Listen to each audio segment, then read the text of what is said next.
Earl Children's Real Estate Investments will teach you how to build wealth through real estate. Learn step by step how to become a real estate investment empire through wholesaling and flipping residential and commercial properties. Be a boss, take over the block by becoming a real estate investor. Learn more at www.earlchildrens.com. Hey, Ray, hand me that AR.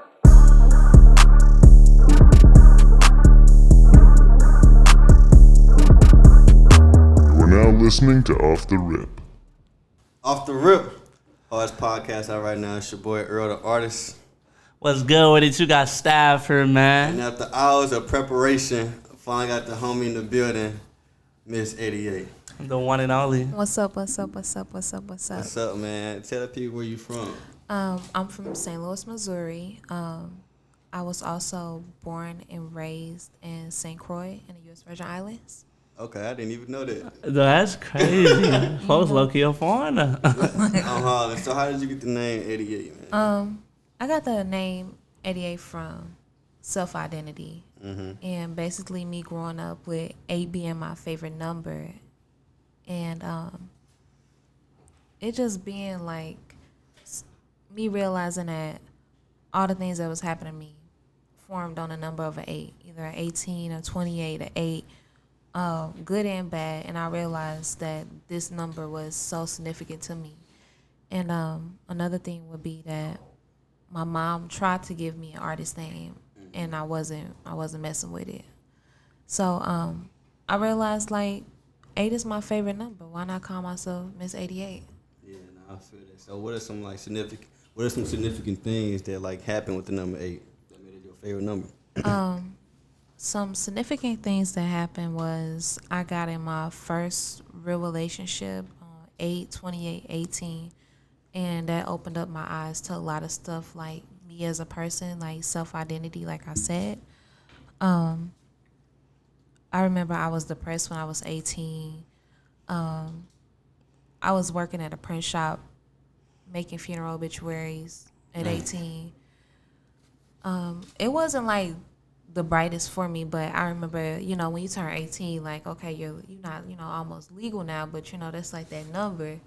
So I remember I was even in a newspaper in St. Croix. I was on the front page in color in 2008 at my mom had like a jury, like a event, and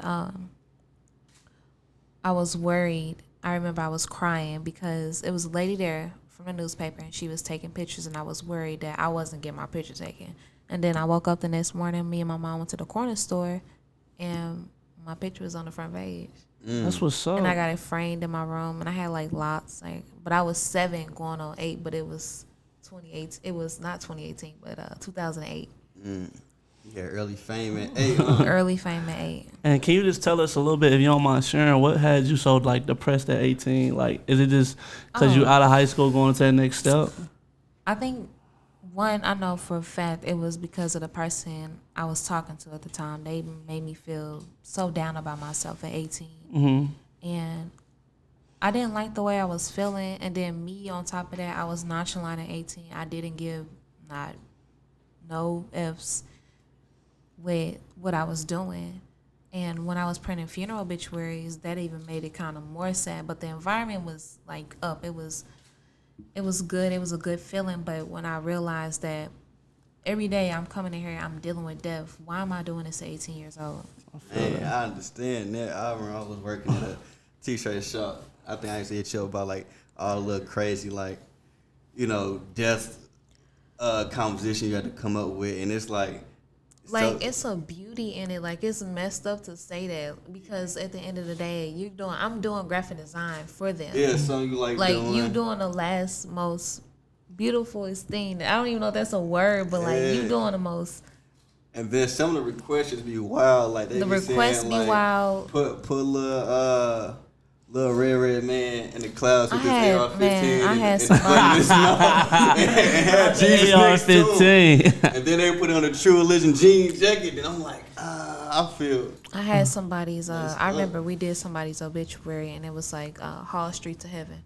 I swear to God, Hall Street to Heaven. What But you put it on? Was it like a hoodie? Like was it designer? no, jacket? like we was making obituaries, but that was okay. like, you know how you got like in love and memory of he wanted Hall Street to heaven. Hey, heck But nah. people, you know, I done seen some crazy stuff. I'm not gonna lie. I done seen babies. I've seen people die on their birthday, before their birthday. So a lot of that weighed in on me at 18, not realizing like what I wanted to do at the time period. But I knew I was going for art. But it was like my first jump out of high school. Obituaries wasn't finna be my first jump. Like I was nonchalant, but I was like, I don't care. But it started to weigh in on me as I'm realizing like I'm steady doing this. This is on my mind every day. Okay, so how did you create like obituaries and working at t-shirt shops and design shops? How did that transition from doing that to fine arts? How was that transition? So I studied at North Tech for graphic design for 2 years. And I was like the best graphic designer of my senior and junior class. Okay, for, like, not 2 two, years. number one. Yeah, and I had got an award in my senior year. I got an award in my senior year, like it was like top of text. But I was like the best. So it was another print shop. It's like another shop class, maybe three halls down the way or whatever. The lady walked in and she was like, she told my teacher, she was like, I need the best graphic designer you got. And I'm like, okay. So he called me over and he was like, you trying to work for a print shop? And then she set me up with a print shop. And then that was like my first official job. And then I remember I was walking in and I finally had sat down with my first boss. And she was like, you know, we do obituaries here 90% of the time. I was like, okay. I was nonchalant. I didn't care. So I'm like, okay, I just want money. Because I was getting paid every Friday. You don't get paid every Friday on a daily basis. You see bi-weekly jobs, all that. So Sure. that happened. And then she was like, we just do Photoshop. And I was already used to that. And I transitioned into that. And then, so this was a thing of how I started to maybe incorporate my fine arts into the obituary thing. She opened up a t-shirt shop when I was still there. And I started to make more graphics on my own and besides funeral work. And I transitioned into t-shirts. And I started putting my own little twisted things on the shirts. That's tough. Yeah, man. I was gonna say, oh, my fault, Earl, you know what I'm saying? Man. I know you be eager like talk over me with like. So, like, I'm not, you know, people like me, Earl know art, I don't know art. Can you describe all the types of art that you do? Like, from, like, yesterday you had the whole exhibit. It was more like, I would say, three-dimensional in a lot of ways. How would you describe all your types of arts? I would describe my types of art as contemporary, 3D sculptures, 2D sculptures. I like to work with a lot of big things, honestly. Okay. So the best thing I can say is I'm in a transition of continuing to go big or go home. And I'm not trying to go home. I'm trying to go bigger. I feel that. Go big or go home. That's what the motto is. Yeah. So making that transition from making obituaries, graphic design, transitioning to fine arts, what has been like some of your challenges as a female fine artist? My challenges have been a lot of people, when I say this, when a lot of people get in business with a female artist, they see that she has a talent. A lot of people, as in men, try to take business, you know, pleasure over business. Thanks. So that's kind of like, I won't say it's happened to me, but people have tried that with me and I don't let it go farther than that. So a lot of the whole thing of females are not looked at as the standard in art all the time, even though a lot of women in art have made such a great transition and marked history all over, but it's just like men, you know, men have this dominant thing about them. And don't get me wrong, men are dominant. There's nothing wrong with that, but in certain levels of life, men still seem to rise more than women when women are the people who got you here every day. A woman made you. So I'll say like sexualization in business and just trying to put yourself out there, because a lot of men can be looked at and they already have a crowd, but a female is kind of like iffy because they already looking at her as like a object. You know what I mean? Yeah, I feel on that. How would you say with art, how should you how should you hold your representation with art? Like as an artist, how should your representation be held? My reputation should be held as the greatest because I always tell myself I'm going to be the greatest. Y'all are going to remember me about everything that I do. So I just say keep holding me high because I'm holding myself high at this point. And how important is that representation? Representation is everything. Image is everything. I've learned that for a long time that you always have to represent yourself. Make yourself known out there to people, and making connections is the biggest thing to do out here to hold your representation and connections. I feel that. Facts, because after one of your shows we've been to, I told Stal, I said, hey man, grab the shades, get fresh. We finna go double cup up. What's it called? All I need is one sip. All I need is one sip. And I said, we got 88 in the building. I said, I was so mad, boy, when I couldn't find my shades. I was so heated, I couldn't find my shades. We was in there like 4 deep. Man. Everybody had shades on except me, looking like a goofball. Nah, you still the freshest, the flies, and you feel me? You still that guy. Everybody else in the You still that guy. They know who you is. Double cups. Well, I finna say they don't know about the DMs. They don't know. Alright, so boom. So for those that don't know, you had a solo exhibition. How did that come about? That came about me taking a risk on myself after manifesting that, hey, I want an art show. I've been wanting an art show since like 16, a solo one. But at the time, didn't have the resources, didn't know what I was doing.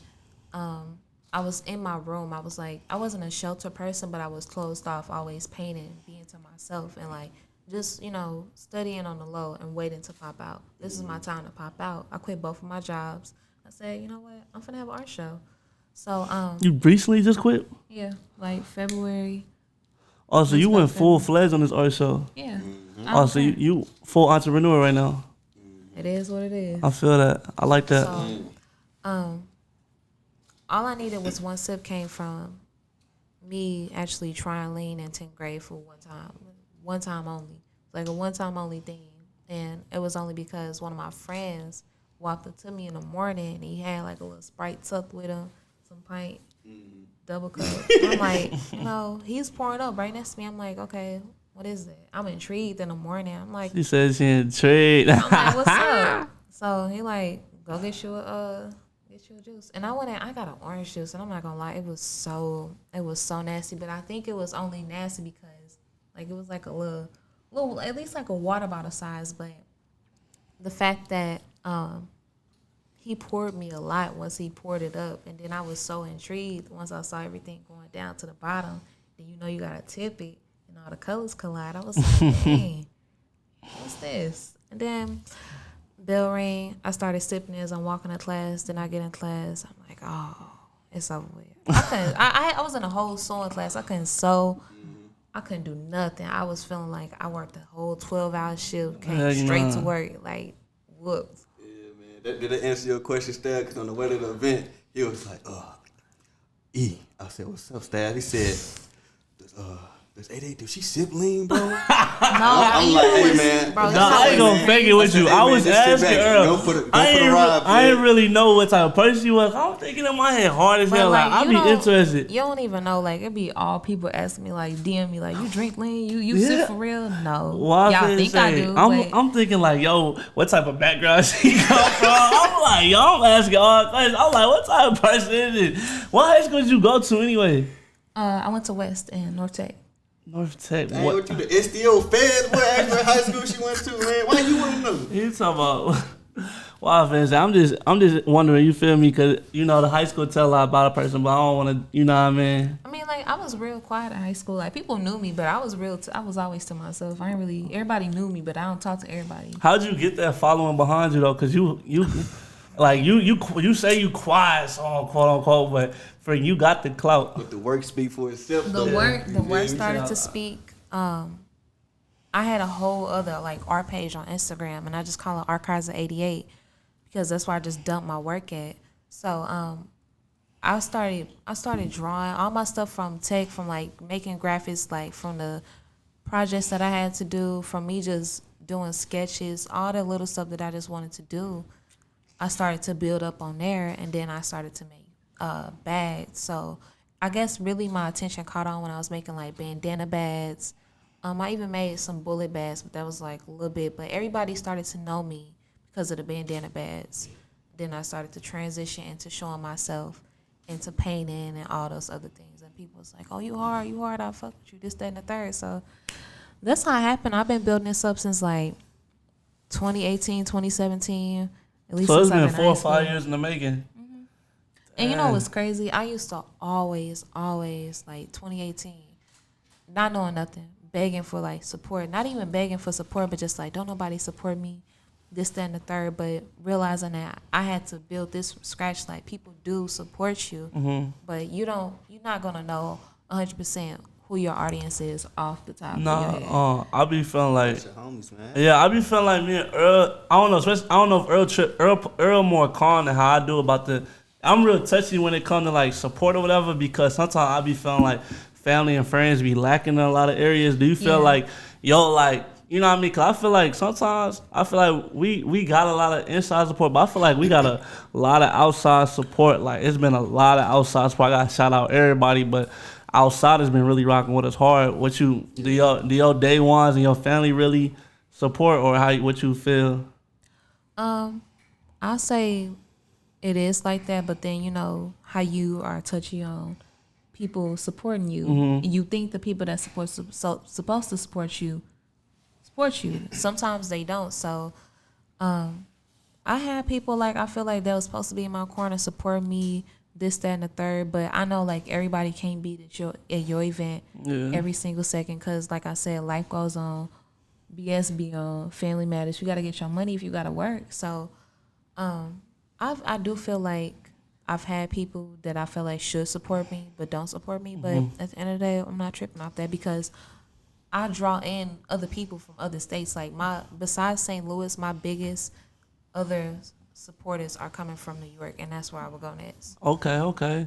Yeah, especially shout out Earl, because he really tied in when he went out there, when he really left the city, he got Ohio bussing. You feel me? So shout out him. He was doing you big feel me? things. I be trying to get Just a St. Louis boy. I be trying to have Quincy on board a lot, but you feel me, smaller than Ohio. So he really got another major city like St. Louis to really tie in with us, and I feel like they've been really behind us all the way. So, you know, shout out St. Louis too, because they've been really rocking with us hard, and everybody that's behind us. But it's just cool to see somebody else in the art field like you really do something, and you know what I mean, trying to make a way with like a little girl or whatever. What advice would you give to them? Advice I would give to them: number one, don't be in your head about nothing. Just make sure if you in your head, get out of your head. You don't need to be in your head. There's no reason for you to be doing that. Number two, support is not always there when you first start off. So even if you think people supposed to support you, you're your own supporter. You're supposed to be your number one cheerleader, because you know that you got this shit. The last thing I would say is to always keep motivating yourself. I've wrote so many things like in my Instagram story. I go back and look at it like, oh, I'm the coldest, I'm gonna be the hardest, this, that, and the third. Then I got it on notes like, oh yeah, and my mama telling me. Like, so just always try to be like your number one pusher as well. Just be like, hey, I got this. I'm finna do this. Hey, talk your talk. This is my shit. Ain't nobody else finna do it like me. Definitely let them know. I know this might be like a hot take, and I know we kind of talked about this like off camera a little bit, but like, so what is your definition of a creative, and do you feel like that term is getting like thrown around too loosely? I do feel like 100% it is thrown around too loosely, but that is based off social media like fluctuating with it, because if you make reels, all of a sudden you're a creative. But then again, it's a whole nother side to look to it, that hey, you did create something, but does that label you as a creator? So I'm like 50-50 on it. Like, I don't like it, because like, you need to show me you can do like 5 to 10 different things to call yourself a creator. I can do 5 to 10 different things. Let them know. Let them know you ain't no rookie, man. I ain't no rookie. Like, I'm finna, you know, what's that? Turn water to wine? All that. I'm finna do all of that. So, yeah, I just like, I don't. Also, it's a too, little like, iffy. Yeah, so like the day and age we in right now, also it's like if you don't have no social media presence, it's like people don't really look at you as a creative, nor that they see your work. So it's like if it's not being seen, a lot of people kind of quick to like deteriorate your skill, and not like give like the love it's supposed to be given. So do you feel like at this day and age that you need to be some type of influencer to be like a creative or like an artist in this day and age? Have some type of influence power? To be like on social media, just to be like what present? What do you mean? Like, how can I explain it? 'Cause so you have like influencers, which is kind of like Right, and those are people who be on Instagram. yeah, just kind of like dressing, just being fly, but it's like You could do that on a daily basis. You You ain't know need what I Instagram. mean? You just So- want people to see you. So do you feel like that person show their personality a little bit more on social media in order to then like share their art? I would say yeah, because as I start to like, I get tired of looking on social media because as you look at people, like I'll say this for like a lot of females, all the females look the same. Everybody want to have tape bands now. Everybody want a BBL that ain't gonna look right. Hey, let them know. Let them. Everybody want Natural always wins, right? Natural always wins. Like if you gonna get it done, get it right. Don't be out here looking crazy. And then if your friend not telling you looking crazy, then you definitely don't need to be friends with them. So it's like a whole other thing. But everybody wants to be the same. Like be yourself. Just post different. You know, you don't have to follow the algorithm. Everybody's following the algorithm of how stuff flows, and that's just you being so tied into social media. I like And you that. I don't ain't never be- heard nobody say that. You don't Everybody be, following you the algorithm. You don't be out of it. You gotta jump out of it. You gotta realize, like, when you lift your phone up, all these people is on your phone. You don't need this. You can put your phone down, but I know it's like a habit that you gotta pick up your phone. You gotta be on Instagram. You gotta be an influencer. This, that, and the third. Yeah. It's One thing I'm my kind of fault. proud about you is about because usually when you're a creative or like an artist or designer, like we're like two folks on like creating like these dope products, but we kind of lack business acumen. And one thing about you putting together your show and kind of how you run your business, I just want to give you flowers because usually like a lot of people that's creative, they kind of lack on that business side. Yeah. So it's like Business is, I ain't even gonna lie, business is not my number one thing, but I try, like, if I gotta even post some memes, like, hey, I'm having a show, it's about some lean. You see this man leaning over in his background photo with my stuff, my little countdown going on. Come through. Like, this is just, like, you just gotta find your own niche of, like, promoting stuff, and people still gonna send it, gonna see it, and then it's just, like, you tapping into your own different ways of how to boost yourself up. yeah. I don't know how far you are like in your like artistic journey, but like as far as on the business side, what systems do you have in place in order to propel like your art business?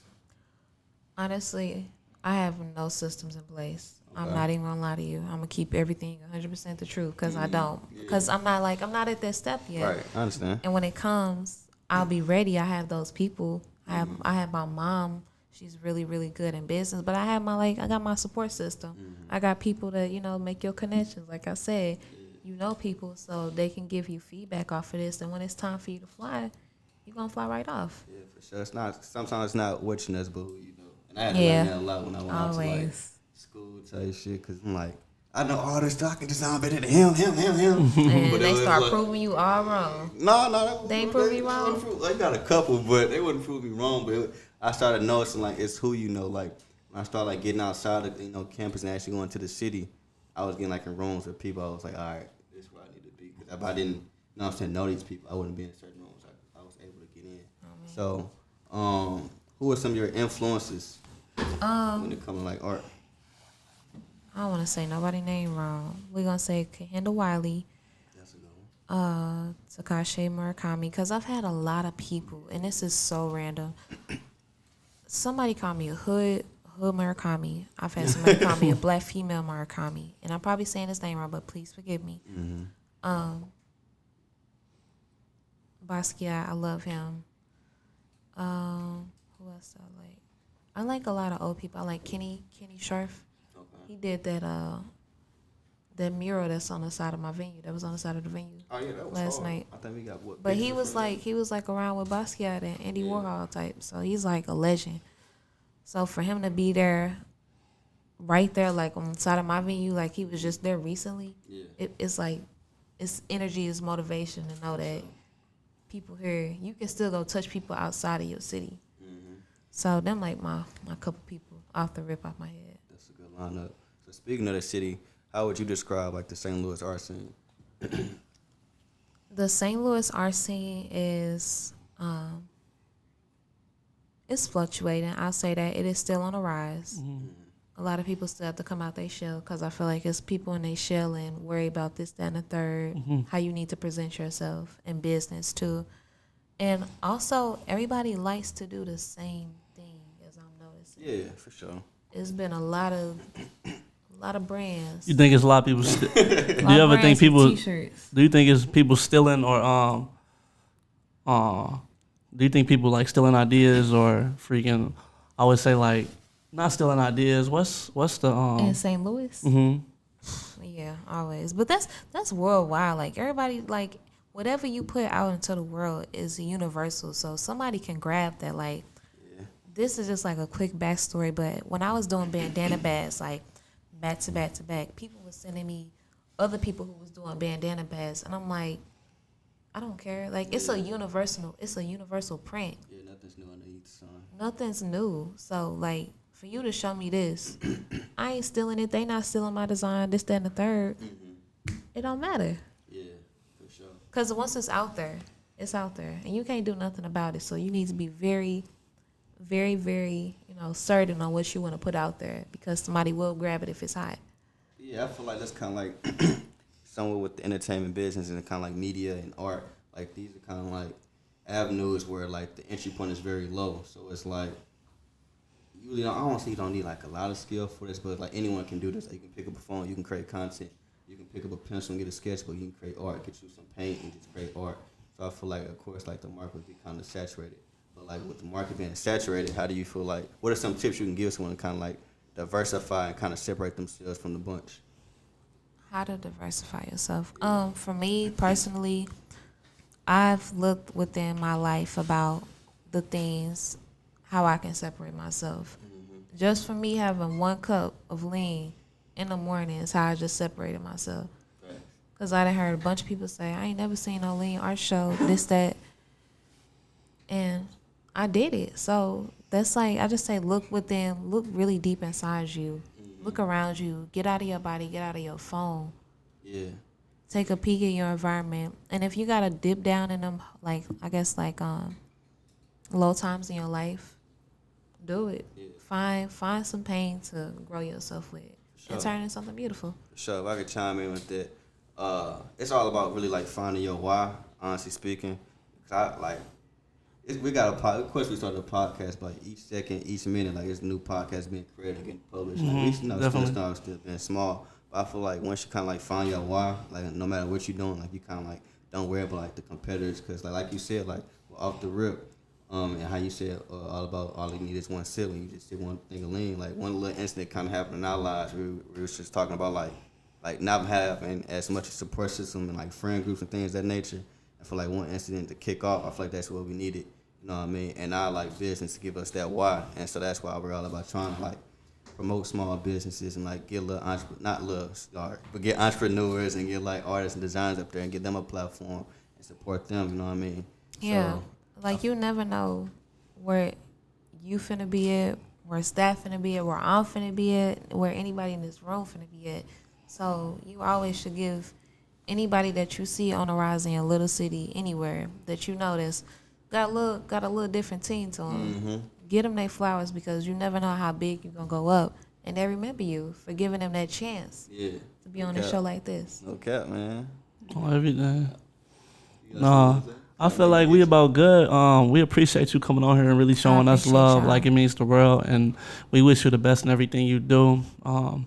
Keep going because you're doing an amazing job. Yeah, I'm doing amazing. I got one thing I want to say, man. Like when we went to your event, I was messing with it. It was dope. Like I said, we walked in the building and everything, and this is, I think, his first art show or whatever. Yeah, I'm not into art as much as y'all. Yeah. So I walk in the building, we pay our fee, whatever, walk in, and staff like, Earl, show me the art. I'm like, bro, like it's all on the wall. Go walk up and read what it's saying. You bro, say that on camera. So his tour guide thing. I had when everybody when the show started, and I was still getting ready. And I was in the bathroom. I was like, I had my best friend come in the bathroom. I was nervous, all this stuff.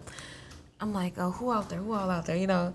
And everybody, when I walked out, everybody all gathered by the bar. I'm like, bro, break up. Like, what are y'all doing? Y'all see this art? Break up. What we got going on?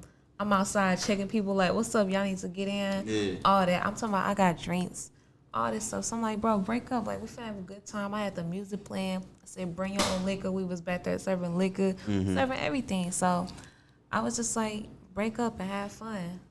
This like my first thing. I didn't know how to feel about it, but I was just going with the flow, and it went pretty well. Yes. All right. So be honest. Like, in all honesty, how many people you think actually showed up to the event? I had at least 200 people walk in and out. Yeah, that's tough yeah. as Cause I hell. ain't gonna lie, cause I was finna say like It was real heavy. Cause I'm trying to think what time y'all even came in. Man, Y'all came in like, y'all came in I seen we late. missed all the joints, man. he came late. I don't know But what that was though. it was like, it was a lot of people in there at 6 o'clock, and I was pretty happy about that. I was like, dang, y'all showing up on time, cause you know, people late. So it was a lot of people in there just fluctuating in and out. Everybody was posted up outside. People was being nosy, walking past, coming in.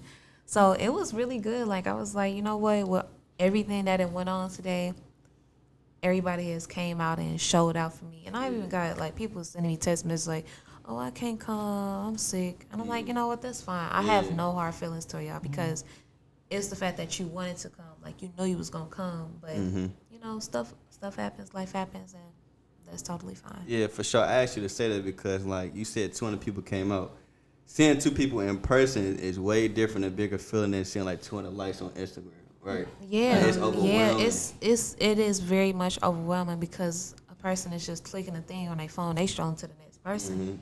So for people to physically meet her, and now you gotta talk to them, now you gotta greet them, and all this, and you gotta like it's so much to play with it because you're actually in contact with the person that's been supporting you for I don't know how long. So when I was meeting a lot of people yesterday, I was so happy, and people was trying to get pictures. I'm like, bro, I wish I could give you a picture, but somebody else is trying to talk to me. I'm doing something for this person, making sure everybody's straight. So I'm like running around, but everybody I know that came out, I've talked to on Instagram at least. Yeah. And then I had like a nice crowd of people that came out that I did not know. So that was another good feeling to know that people were sharing it, and I had like another supporter in my field. Yeah, for sure. And one thing I was finna say to chime in on that is like, don't be discouraged about the numbers. Don't be tripping off like how many people like your stuff or people viewed your stuff. Because like at the end of the day, when you do like an event in person, let's say you get 50 likes on Instagram and you mad because, oh, I only got 50 likes and this dude got like 1,000 some likes. But bro, if you throw an event and 50 people showed up, that's still a compliment. That's still a great deal. Like especially if they're paying to come see you or paying for your service or paying for your product. So I would say don't get discouraged about digital numbers. Just focus on like when you get those like intangibles and when you throw these like in-person events, that's gonna be like more impactful than like just a simple social media post. So don't let numbers discourage you. So Right. I'm gonna end it on that note. Off the rip, Hardest Podcast. It's your boy Earl The Artist, and I'm glad my homie Miss 88. came out. Yeah, we gonna end it like that. We out. Bye.